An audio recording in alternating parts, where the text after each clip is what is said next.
Bana mama, bana notre père, nzambe a bénissa, nzambe a pambola bino journal lelo bonji na maboko na ye moko nkolo ko tambola na biso ko songa na biso misala toyezi bino kotika na maboko na ye pe émission ya maboko ya lelo topesi na maboko na ye. Merci kolo na nyonso tu pona pema na lisusu ya ofele oyo opesi biso.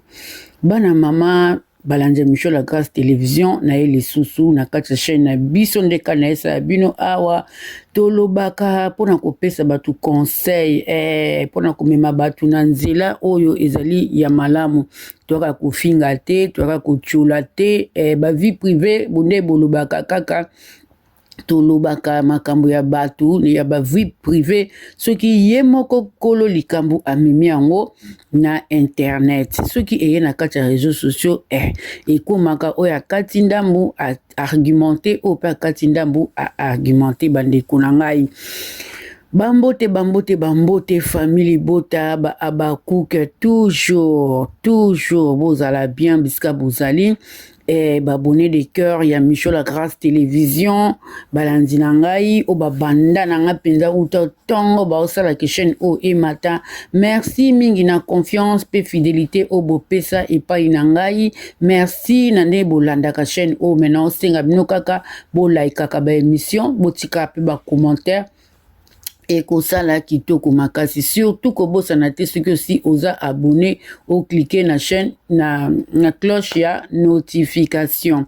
Bana mama kolala kolamuka kande na ebisa bino so likambe komi na réseaux sociaux biso pe tozwaka kaka lelo na yesusu kopesa suite kaka ya makam oyo ya Didiston bino moto bomonaki Didiston ndeka mambo ezalaki na kuku mambo ebimi na mpwasa bandeki na ba rumeur lelo penza ekomi confirmé que eza ya solo yena mbali na ye kolomwani bakabwani libala eza lisusu te même Didi kokabwana na mobali bandeko ekomisi bilobela ye akomi lokola mutu moko akusali depression bandeko ko loba na yango na okende mosika te na tiela bino nanu bino moko boyoka ndenge azo loba po ya yelaki biso alobi ke eza prophétie mama prophétie yango ya ndenge nini wana eza lokuta famille kolomwani babeti nde 12 kande na loba na émission ya liboso eza 12 ya mukolo babeti ye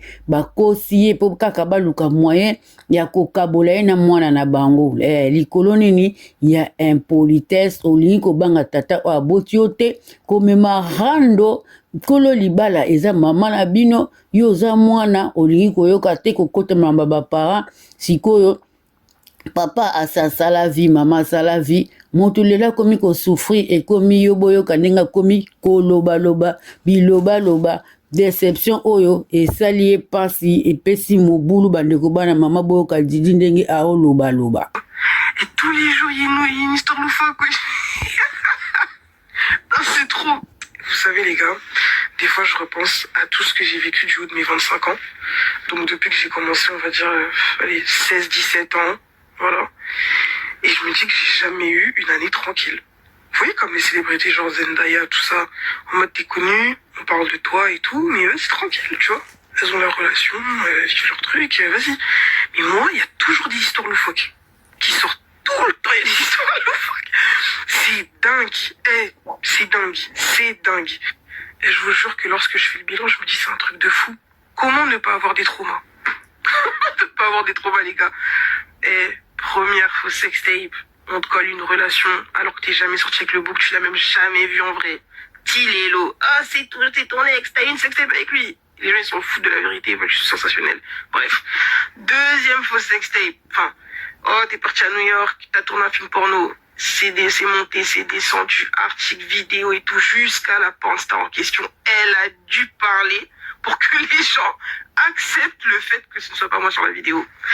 Entre les sauces, tu dis A sauce, tu dis B sauce, bref, whatever. Les affaires de ton paternel sur ton dos. Pareil, bon ça, voilà. C'est acté, c'est comme ça. Mille et une rumeurs sur ton dos. Tu dis bonjour à un mec, c'est ton gars. Tu vas là-bas, c'est ton mec. Ah, c'est sûr que... Ok, bon bref, vas-y. Ça fait partie du jeu, j'ai envie de te dire. Les amitiés, vidéos YouTube pour te descendre et après ça regrette, ça te demande pardon en privé. Bon, vas-y. Moi, je suis pas rancunière, donc en vrai, je m'en fiche. Franchement, ça, je vous l'ai déjà dit, je suis très détachée. I don't care. Embrouille familial. Pendant des scandales, des machins, et maîtresse, pas maîtresse, bref, vous connaissez déjà la story. Ça monte, ça descend pendant des années. La famille paternelle qui commence à tacler ta daronne gratuite parce qu'elle a demandé le divorce. Tu commences à défendre ta mère parce que c'est abusé. Oh, elle a un polé. Et bien évidemment, lorsque tu le fais, la communauté congolaise te tombe dessus. Comme d'habitude, bon ça, voilà. L'Afrique centrale francophone te tombe dessus. La diaspora te tombe dessus. Ça te blâme pour tes réactions, mais ça ne blâme jamais les actions. La base, hein, on est habitué. Ça, c'est limite culturel, j'ai envie de te dire, clairement. Chroniqueur par-ci, passe à la télé pour piquer, pour faire cela par-là. Sortir des frères et sœurs que je ne connaissais même pas, voilà, bon bref. Tout ce cirque, moi j'appelle ça le cirque Olomidé, voilà. Donc vous connaissez déjà l'histoire. Rupture avec ton ex. Allez, tu vis ton truc de ton côté, ça te sort une histoire. Et je pense que les gens qui me suivent réellement, et ceux qui me connaissent, et là, je ne parle pas des gens qui voient un screen par là, un screen là-bas, et machin, et qui se font en avis figé, parce qu'ils ont entendu qu'ils ont vu un tweet, donc c'est sûr que, elle est comme ça et tout. Moi, j'ai entendu que non. Je parle vraiment de ceux qui me suivent. Vraiment. Je pense que vous savez tous que je ne suis pas du tout le genre de personne à parler, je ne l'ai jamais fait. Depuis que j'ai commencé, c'est pas dans ma DA, je déteste ça, je déteste les dramas. On me met dans les dramas, mais je déteste les dramas et je ne participe pas à ça. Ça veut dire que Nana dit Mananga, être la méchante, etc., ça ne me dérange pas plus que ça. Moi, j'ai pas peur d'être la méchante. En fait, voilà. Sinon, j'aurais été là, j'aurais mis des screens, j'aurais fait nanana, j'ai pas peur. Mais le peu de fois là où j'ouvre la bouche, par exemple, dans le cas de figure de ma mère, par exemple, avec sort de mon daron et tout, enfin, de familial, ou ce cas de figure et tout, c'est vraiment que, non, c'est trop. Moi, j'ai horreur lorsque la bêtise prend une trop grosse place. Tu vois, que ça devient vraiment une vérité générale. Et je pense qu'il n'y a rien de mal, de temps en temps, à mettre les points sur les i, les barres sur les t, et à se défendre, en fait. Parce que personne ne va le faire pour toi. Ça arrange tout le monde. Tu vois, ce genre de truc, ça arrange tout le monde. Donc, de temps en temps, c'est pas mal. Moi, je trouve, en tout cas. C'est pas plus mal. On n'est pas des robots. On n'est pas des cyborgs, on n'est pas des ovnis. On reste des êtres humains avec des sentiments. Voilà, quoi. Donc, crever. Donc, dites au fou, là, s'il vous plaît, de me laisser tranquille, de plaindre sur son dos, me suivre à l'aéroport, me suivre là-bas, m'attraper par la hanche, etc. Crever, en fait. J'ai assez de problèmes. Voilà. Bisous, bonne journée. Par contre, quand il y avait la version là, à base de elle est impolie, le papa il veut pas d'elle, blablabla, si elle la cause, etc. Là, ça dérangeait pas Là, ça dérangeait pas. Là, tout le monde était satisfait. Tout le monde est dans son coin et tout, ça dérange pas. Voilà, c'est sur Didi, on s'en fout en fait. Voilà, chacun fait sa vie, ça dérange personne. Mais tu viens et tout, te défendre un tout petit peu et commis, un peu de comédie manager. Moi, j'aimerais bien vous... Le truc qui parle, j'aimerais bien vous voir dans ce genre de situation. J'aimerais bien vous voir parce que pour peu, déjà vous déchirez les habits, vous battez dans la rue là. J'aimerais bien vous voir dans ce genre de truc. Ça commence même à sortir des délires de ouais, mais en fin de compte il a bien fait parce qu'une meuf qui expose votre vie privée, qui fiantant, elle aurait pu faire ça aussi aux beaux-parents, elle aurait pu nanana. Bien évidemment. Vous m'avez déjà vu exposer ma vie. Vous m'avez déjà vu même exposer la main du gars en question, vous m'avez déjà vu. Eh ben, cassez-vous, voilà. Même ça, tu peux pas vivre ça tranquillement. Bien évidemment, une histoire loufoque qui sort de nowhere. Si de l'eau, je me demande d'où ça sort, mais bon, c'est pas grave. Elle est impolie, son père il veut pas d'elle, c'est parce que ceci, c'est parce que c'est là. Qui voudrait d'une fille comme ça? Oui, c'est normal. Qui voudrait depuis qu'il est avec elle, il joue mal. Depuis que quelqu'un, tu t'en prends plein la gueule. Alors que t'as déjà mal. Faut pas l'oublier, t'as déjà mal, mais vas-y. Tu calcules pas, tu restes dans ton coin. Tu fais la question-réponse. Tu réponds. Tu tu dis la vérité en fait. Je dis mais en fait non, je ne suis pas fait patège, comme vous dites, ou abandonné parce que je suis impoli ou le papa ou tout ça là. Non, c'est parce que ça, point. Et t'attaques personne, tu passes à autre chose. Allez, elle se pose des questions toute seule. Elle est désespérée. Franchement, oh, God. Yoka bilobela ndenge akomi. Et pourtant, aza mutu moko boye na ba situation oyo ekomeli ye alingaki azane calme alingaki na ye lisusu aya nano na réseau susu te me boyoka kaka babilobela maloba azoloba bien que basi baboyi ye mais yoka baparole maloba oyo ya kobimisa na mpona koexplike bamakambo nyonso tu oyo elekeli ye oyebi ezala moko boye ko soki omimonaka siko baboyi yo ndenge ningisaka mutu okona moloba n'importe quoi bano yazo loba les enfants sortis de nulle part bana wana misusu pe baza babotama baza mikolo na ye mama na bango pa yaka akutaka bango bana wana basali ye eloko te o kaka ntango na bimi mpona kodefendre mama na nga okoya kodefendre mama na yo na sens nini badefendaka mutu soki baatake ye baye koatake ye physiquement oyo wana ezalaki kaka bafingi ye pete eloko moko te mutu yango oyo bazala ne kibombanda alobaka kutu te afanda kimia kaka bino moko bobandi bachallange ye mama akamati abatami na nsima na yo atindaka yo mwana oloba et pourtant mama sasali vi aboti bino akomi na ye na suka na ye tonton de tonton akamati susu atindiki yo bosalaka bachallange wana bino mibale ye tonton de tonton azala na mwana ya age oyo ya yo ebongo mwana wana abanda komanke ye tonton de tonton eske aosepela ye tonton de tonton wana kuta ata mwasi na ye na tomona na réseau sociaux te ata bana na ye kuna tomona bango te mais yo oza koexpose oye na yo mpenza mpo oridiculize tata na yo et pourtant omoni ndenge kamambo ekomeli yo parce que oridiculizaki tata na yo mpo oyebake yo ndenge oza wana oza fabriqué par papa na yo oza fabriqué papa na yo tellement sikoyo bato bayebi ke papa na yo dayasa tika yo yango moni bamabe ezokomela yo ezalaki yo ozalaki kaka na maboko ya papa na yo famille wana elingi eya te ya oloba babiloko balobi mwana Kofi Olomide boya kolobela ye boye jamais balingi bayebiso bongo jamais balingi baluka papa na yo babongisa botia carte sur la table babongisi bazwi solution mais tala niveau sikoyo parce que yo moko odénigre papa yango wana biloko wana nyonso tu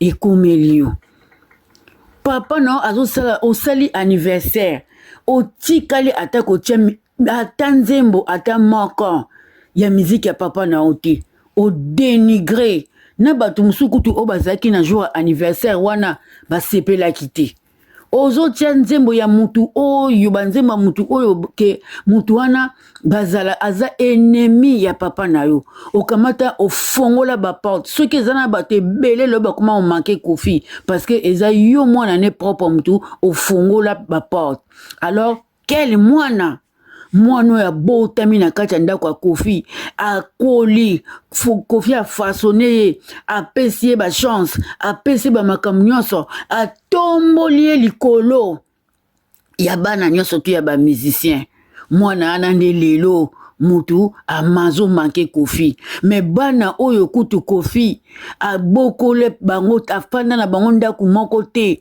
apesaka bamama bango mbongo babokoma musika me bana na barespectaka Kofi Olomide bazo respecte tata na bango tala ale yaki nungu makambo Kofi tango babengisaki ye kuna na sesaki yo mona mino atika tata na ye mino azalaki sere na papa na ye parce que papa na ye akomi mokolo ntango mosusu likambo ekoki koleka ya grave papa na ye akoki kosala malaise papa na ye akoki kozala bien te aza toujours na papa na ye mais yo mwana oyo basungi mwana oyo bapesi nyonso na bapays étranger kutu bato bande kolobaki yango Kofi yo ozala na bana mosusu te kaka Didi mpona modele oyo alingaki yo tala kaka yo mutu oyo balingaki makasi kaka yo mutu oye kotrahir eza mawa mingi eza mawa okomisaki papa na o papier na kati ya réseaux sociaux okomisi ye papier ya mafinga mwana mobimba ata kutu babiso o babana babola no tomona te bana wera son yo kasi bazwaka babasi te bamampata bamona bambanda te bana wana bamona basi ya bapapa na bango te mais jamais okomona bango babima na réseaux sociaux jibe mpiana alikamu na mwana ntsuka emataki ekitaki mwana ntsuka asali bavideo banda eti suka alobi abimisi nyonso ezalaki ya jibe tomona Daida mpiana te tomona Soraya mpiana te babima baya na réseaux sociaux baya koloba na kombo ya papa na bango jamais basala bongo te batikala kosala bango te siko bana ana nde bana bamusicien te de mwana musicien oyo mpenza ya mokili oyo ya RDC eza kaka yo bana ana baza bana te totikala komona bango na babozoba te buzoba oyo ya bana musicien ya bamusicien ebandika epa Didi o a défendre mama ne mais mama na ya po ya libala na ye moko aya bunda na mbanda na ye yango nozomona ke yo mwasi mobimba outi libala ya artiste munene lokola Kofi ofandi kaka oliaka na sima mwana oui toboyi na biso te bamete Gims pe bamama na bango baliaka na sima bana toboyi na biso te mais aza mwasi moko boye ya légende akoki mpe kozala na bamarke ya bilamba akozala mpe na bacoiffure basalon de coiffure ya minene parce que ya fandi mpena na kati ya ndako wana afandi mpenza bomengo nyonso na bamaboko na ye akozala lelo le mosu aza na baboutique ya minene metala ka ndenge wana yo so yoka Gims abima na réseaux sociaux eyindaki awa ti makambo oyo nani oyo nani papa na biso Juna na mama Fifi na mama na biso mama ya maître Gims likolo ka maître Gims abengisaki mama na banga kende kuna boyoka nde Fifi alobaki mama wana alobaki eloko te Gims atikalaki koloba eloko te po amanke papa na ye alobai te abimisaki ni o ni a pona ko contredire papa na ye alobai te parce que ayebi ke eza makambo ya papa na mama eza makambo na bango na bafifi ya koyei kokota te et puis Gims soki azosunga asunga na mama na bango Fifi wana mena asi yo Didi yo omona mpenza sindi lokola papier mais oyo eloko oyo Gims akosala ngo te Gims atikala kosala ngo te na mwasi ya papa na ye Gims soki asomba ndaku asombela tata na ye ndaku wana papa na ye afandaka na Fifi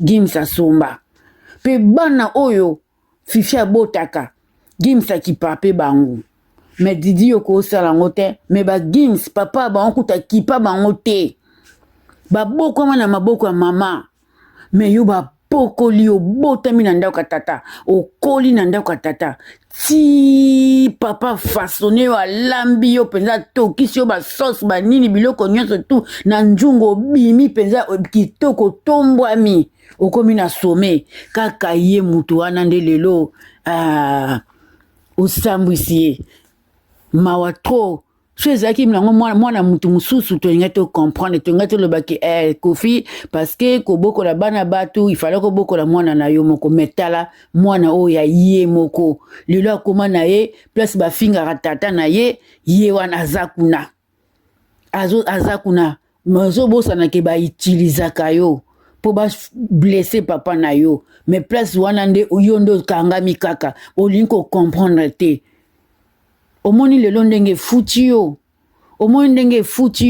parce que mokili e comprendre famille wana e comprendre ke aza fille moko papa na ye kutu akipaka ye lisusu te abeta rando yango babeti yo 12 ya monene bakosi yo prophétie eza yango prophétie te babangi na bango babangi po lelo asali yo koma maneke munene ofingi ye nzete ya mobesu osambwisi ye ebongo bango banzete akokauka okei na bango likolo makasi deja na kutuka na koloba na yo ndenge obenga bandeko na yo ozomona ke ebimisa baparole moko ya bien te bandeko na nga ngai awa na suki na nga nazotyela bino kaka bobanda koyoka avi ya bato oyo bato balobi mpona mwana na biso Didi bokoyoka mpe na otya son ya Neneya nde Neneya mpe alobaki na otya mpe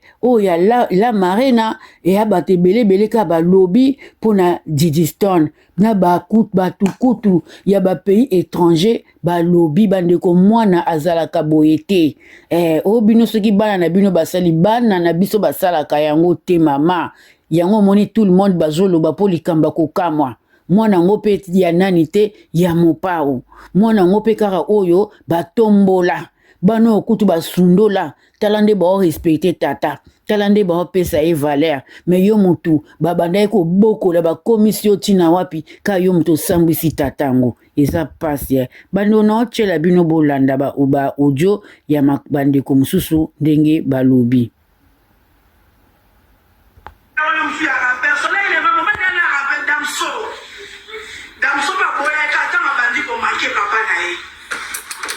Didi Stone ndeba wayo bakosa ko mutu alingi papa no te olingo ndeni olingi soso te molingi maki esalama wapi na mokili bautiliza ko pour faire mal à ton père bautiliza ko po barabaisser papa no o ba sans polémique utilisa code Didi pour faire mal à ton père.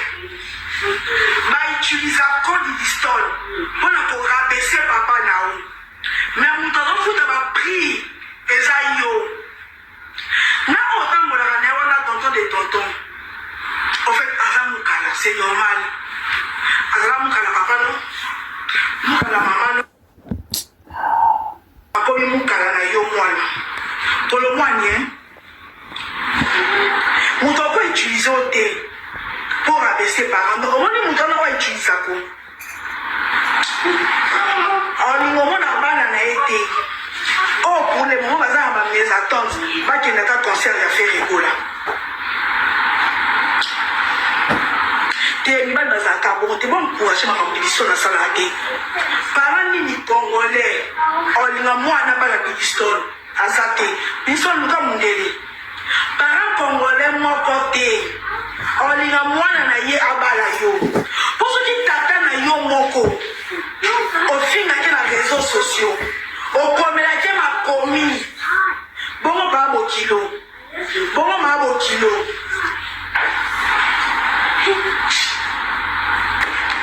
Didi Stone parents moko congolais olinga yo bala mwana zate Luka Mundele, moi à niveau impolitesse non. Luka no Mundele. Et ça non bien. On y va ma tambour, ya biso présenté. Pour la parole à biso à Congolais, parce qu'elle raconte ya moi. Parole à yo Stéphane aurait dit parler à la chambre. Parole à yo moko. Au rabé sakaye. Moutouma autant linga. Didi Stone quand on a ça va tout plaisir. Didi Stone, na maman Lia. Opo na Kinshasa na malweka pa bino kuna koto na malweka yo yebiti ke makambo apara ba ko tsabana te mama Lia ozana autorité pour Didi Stone mo dosugo mes parents si dans la parent attends mon ami milliardaire to moi maman da maman Gibbs Didi Stone yo papa bino boko la opeta yo papa bino azwa soin na yo mais Gibbs on va on kuta sundo la ba ba datu mais ko baza ba mama wa ma yo mama wa kuanya baby ki makamu na mama na mobali na bango bana wa ko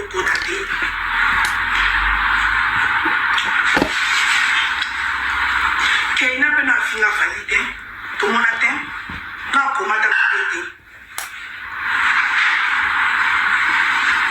pour l'histoire na sala wana ce qui yo oti mwana sali yo le pas valide ma koto akolomoni aboye mboka oyo Congo eza na singa ena komona muta avancé te ozoke likolo singa ba congolais benzio maman dit, je m'excuse, mais osa sage. Parce que le problème n'a pas dit d'histoire. Auto côté ça moi à côté. Ah moi qui était 25 ans moi qui était. Moi qui dans la âge. L'histoire dans 25 ans au bengue moi qui. L'histoire dans 25 ans au bengue moi qui. Moi, je suis 25 ans. Oh, vous dites que ça quoi? Oh, pas de 22 ans, on parle de ma balle comme la moitié, qui peut la barre à moitié. Les histoires de 25 ans, moi, qui ah, moi, qui dit à une maman, ça là. Oh, l'histoire. Aux années d'adultes, on compte l'exemple d'adultes.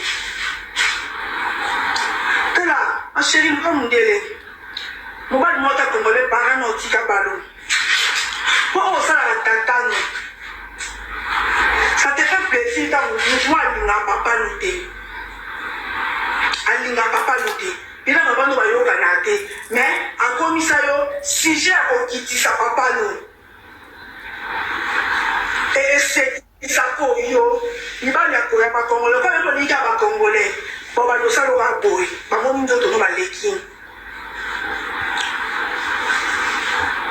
Parce que tu es très impoli.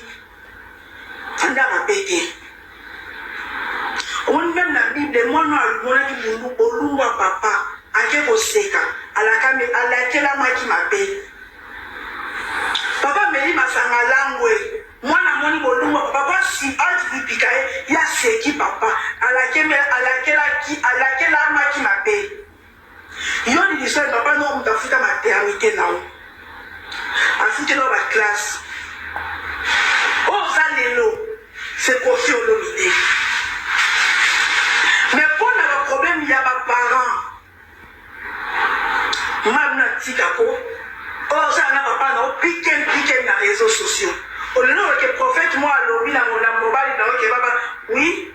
Apparemment, il y a Colomboine.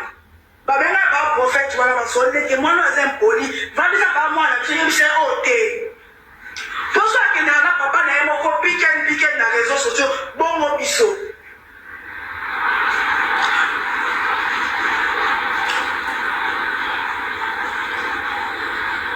to mwana ke na musicien de ma chérie bomi ko sana bino bomi ko saka tu es très impoli. Tu es très impoli. Batana ba kosa kwana. Balinga kopete. O ba batano ke no kama ba lintala. Ngalingi sosoto linga makinde. Ngalinga sosote o linga makinde. Ezala wapi? Oh, ni distor. Bala ba jibe baza mambolo bate. Mais maman mida. Très bien. Donc, il y a une bonne mère. Et c'est ma langue qui est ma classe milarité. Quand a une bonne mère. Et c'est ma langue qui est ma classe milarité. Maman Mida. Donc, maman Moko. Oui, mais ma promme n'a la papa moana. Yaba nanga. Yanga. Pino ba na Moko tangote. On dit l'histoire. Il y a une grande acception avec le corps si marambo. Basoya, basi marambo. On va respecter papa. Je vais vraiment se voir ça avec ce que ça va. Au canissi, ma femme se va voir ça avec ce que ça va. Mais c'est leur père. Alors papa, bon, papa va protéger un parent. Va protéger un parent là yo. Mon donnant aucun dans sa nana, pas mieux que la papa nalingane yo te autilisaka yo. Et puis, les musiciens sont très méchants. Mukolo. On a besoin de se servir dans yote. En bois comme. Au bengo yambate. Didi Stone. Ma chérie, nous avons le monde d'impolitesse aux alentours. Bravo, Randall Koulibaly, tu es très intelligent, Satan. Je suis heureux de savoir que tu avais regardé mes vidéos et mes conseils t'ont servi à quelque chose. Avec l'aide de ton père, tu as décidé de mettre fin à une relation sans avenir. Parce que franchement, soyons sérieux, qu'est-ce que tu allais faire d'une fille impolie qui saccage son père nuit et jour sur les réseaux sociaux? Qu'est-ce que tu allais foutre avec une malade mentale? Ce que tu gagnes Ronald, la miniature. En plus, elle allait tuer ta carrière. Parce que tu étais en couple avec elle, tu n'arrivais même plus à jouer, que ce soit en équipe de France ou au PSG. Maintenant que tu t'es séparé d'elle, je t'ai dit, je sens que Boas Nanzoto Noah et comme Olungwa. Nous, les fans du PSG, franchement, on est grave heureux. Ta vie est redevenue comme avant, tu recommences à marquer, tu fais de bonnes prestations. Franchement, on te souhaite le meilleur. Trouve-toi une fille calme, posée, hein? Une Congolaise, voilà, qui doit comme posée, pas comme Didi. Didi Stone, et moi, le conseil que je peux te donner, Bonissa Bizaleli. Sinon, les hommes vont commencer à te foutre comme de la peste. Et Banana Damso, Amoni, ça ne va pas. Piu, Kolomwani, ça ne va pas. Piu, Yebela. Et il ne faut pas venir nous mentir sur les réseaux sociaux qu'une prophétesse a détruit votre relation. Non, mais sérieusement, Papa Kolomwani n'a pas eu. Vous nous tirez le vous. Papa Kolomwani a le bac qui ont déjà que aux âmes menaces pour moi en aïe. J'ai toujours des choses fiables. C'est une cousine de Kolomwani qui m'a envoyé un message pour tout m'expliquer. Bravo, bravo. Des rebondissements dans l'affaire Didi Stone Kolomwani. Une autre question où une personne lui demande, c'est vrai que vous étiez censé être fiancé? Et là, elle a répondu, oui, effectivement, à l'heure où je vous parle, je suis censée porter une jolie bague au doigt et tout. Et elle se demande même qu'est-ce qu'il a fait de cette bague. Là, je vois que tout le monde est en train de lui tomber dessus. Ce sont les mêmes personnes qui l'encourageaient à manquer de respect à son père. Ici, moi, personnellement, j'avais dit non. Si ça va pas, appelle ton papa. Appelle-le, tu sais où il habite, tu as son numéro, n'affiche pas les choses sur les réseaux sociaux. Beaucoup lui disaient, c'est bien, tu défends ta mère, c'est très bien, faut continuer. Et maintenant, c'est les mêmes qui lui disent, oui, faut aller demander pardon à ton père, écris-nous les bons coups, c'est pas comme ça. Et d'un côté, Didi Stone, en faisant ça, elle est en train de donner raison à la famille de Kolomwani. Là, ils sont en train de se dire, tu vois, on t'avait dit quoi? Fais attention. Cette fille a été capable d'afficher ses parents, son propre père sur les réseaux sociaux. C'est pas toi qu'elle va louper. Retirez-lui son téléphone. Tout son entourage qui l'encourageait à manquer de respect à son père, là, vous êtes où maintenant? Pourquoi vous ne lui donnez pas de conseils? Pourquoi vous n'êtes pas parti la défendre? Si Koffi Olomide, le grand Mopao, était derrière sa fille, vous pensez que sa famille peut s'asseoir et dire tant? Personne n'allait jouer avec sa Didi Stone. Comme quoi cet homme était très important dans la vie de sa fille. Sa présence était très importante dans la vie de sa fille. Et vous le saviez très bien, c'est pour ça que vous avez cherché par tous les moyens à les séparer. Franchement, retirez-lui son téléphone. Didi Stone, je pense que là, elle est en train de vivre son premier goumin, mais pro max, ça va aller. Vraiment, ça va aller. Et Kolomwani, il ne faut pas faire des choses comme ça. Vous vous rendez compte, il lui a promis mariage, on va se poser, on va faire des enfants juste à cause d'une prophétie. Avant de se mettre avec Didi Stone, là, il n'était pas au courant de ce qu'elle faisait sur les réseaux sociaux. Sa propre famille même, avant de s'afficher à côté de Didi Stone, ils n'étaient pas au courant de ce qui s'est passé sur les réseaux sociaux. Et puis c'est maintenant qu'ils se réveillent pour dire oui, effectivement, il y a eu une prophétie.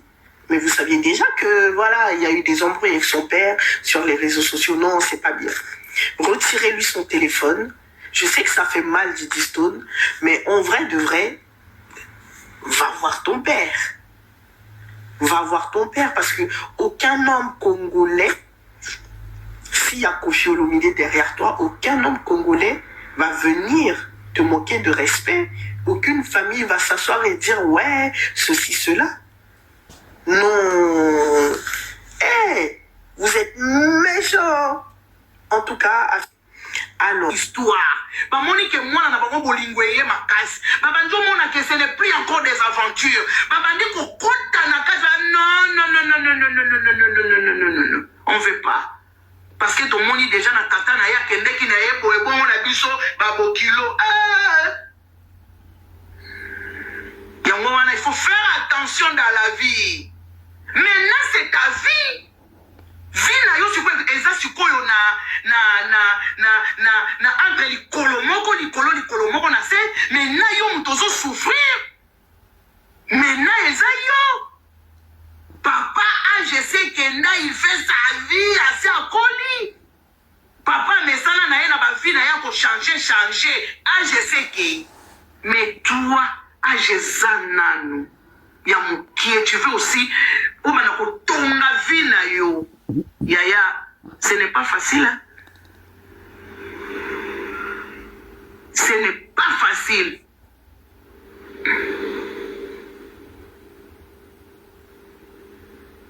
C'est pour cela, ma chérie, na conseil nanga, appelle ton père, senga et pardon. Tu demandes ton pardon à ton père, c'est ton papa. C'est ton père. Papa, je te demande pardon pour tous aux nions et les kaki. Tu es mon père. Je m'humilie devant toi. Pardonne-moi, papa. C'est ça. Quand papa il va pardonner, papa kolinga benga pe bandeko na ye bo pardonner mwana. Bandeko na ye pe ba pardonner. Yeah, il faut qu'on bimaka na bisika oyo ba mazika ya famille ezali. Parce que dans toutes les familles, il y a la sorcellerie, yaya. Moutoko sayote. Quand déjà ba makambo ekomi koya, ekoki pe ko toucher pe makambo na yo salaka. Ya ki maneke. Oko mona boyo défila ke komi maison non, tolingi soute. OK, le kuna raison exacte. Mais quand on te regarde la fille la plus belle, la fille qui te filme bien élancée, c'est toi. Mais au komona ke komi ba misusu ba mezo komi ko boya mais ozoye ba teke nyonso wane zo uta wapi nyonso wane zo uta wapi mboke lenge yayo ya moi pour landela vraie version il veut plus baboy c'est ça le vraie version baboy d'abord pourquoi baboy parce parce que Lukuta va mettre au douche parce que la vraie version il veut plus baboy c'est ça la vraie version baboy d'abord pourquoi baboy parce que comment landela histoire bamoni que moi na bango bolingweye makasi babanjo mona que ce n'est plus encore des aventures babandi ko kota na kaza non on veut pas parce que ton moni déjà na tata na ya kendeki na ye boye bongo na biso babokilo yango wana il faut faire attention dans la vie maintenant c'est ta vie vie na yo sikoyo eza sikoyo na entre likolo moko na se maintenant yo mutozo souffrir maintenant eza yo papa AGC Kenda il fait sa vie assez à Koli papa mesana na ye na ba vie na ya ko changer AGC Kenda mais toi AGC nanu ya mukie tu veux aussi ou mana ko tonga vie na yo yaya ce n'est pas facile hein? Nyonso les kaki tu es mon père je m'humilie devant toi pardonne-moi papa c'est ça quand papa il va pardonner papa kolinga benga pe bandeko na ye pour pardonner mwana bandeko na ye pe ba pardonner yeah il faut qu'on bimaka na bisika oyo ba mazika ya famille ezali mama Alia omoni ndengo kosi mwana yo sikoyo fandi na yo yo osali vi na yo osilisi oza na yo à l'aise omoni sikoyo mwana akomitusha tu akende kote baboye akende na gauche baboye pona nini parce que makambo ya bolingo na yo okamati okotisi ye otindiki ye liboso obosani olekutu opekisa mwana tika kuna wana eza papa mama malamu abombaka bana mama malamu apesaka mwana conseil mama malamu alakisaka mwana nzela yo lokola nyonso tu ya yo eza kaka didi stone mutu asalaka mwaya ogangela didi eza te didi asala akende gauche mwaya boloba eza te na ye tonton de tonton ye mutu atindikaka ye loba boye bazosala bavideo yo mpona kochola Koffi Olomide na ye omoni sikoyo toka liboso la Koffi ayaka kopekisa omoni ndenge kimi ekotaki mais sikoyo tellement bofingi ya trop Koffi abendani bomoni sikoyo tant Koffi azalaki mutu moko talingaka telema po ya ofinga Didi mobali moko talingaka salaki oyo alingi Didi bongo aya na réseaux sociaux aya olobake toboyi ye moko talinga meka po bayebi force de frappe ya Koffi Olomide sikoyo omoni awa sikoyo yo kangi ye okomisi Didi propriété privée na yo otindikaka ye omoni sikoyo nde mabe elandi ye et pourtant mwana esengeli asala vie na ye biso bandeko ya Koffi tomisombelaki deya bilamba toyeba eke mwana biso aobala ba uniforme na biso tosi tobongisaki oyo tokolata tobomba ye bambongo na coin toyeba ekaki ata toya fete yango te tofete na biso na kati ya Facebook topesi ba félicitation toke na ba YouTube tosali ba émission topesi ba félicitation sikoyo bambongo tobombaki po tolata ba uniforme tolata su uniforme ya mokoni pesa mwana conseil ya bien mwana zwa mobali po biso toya kofete yango tozozela alors natiki bino nalinga bino mingi ba bisous ciao ciao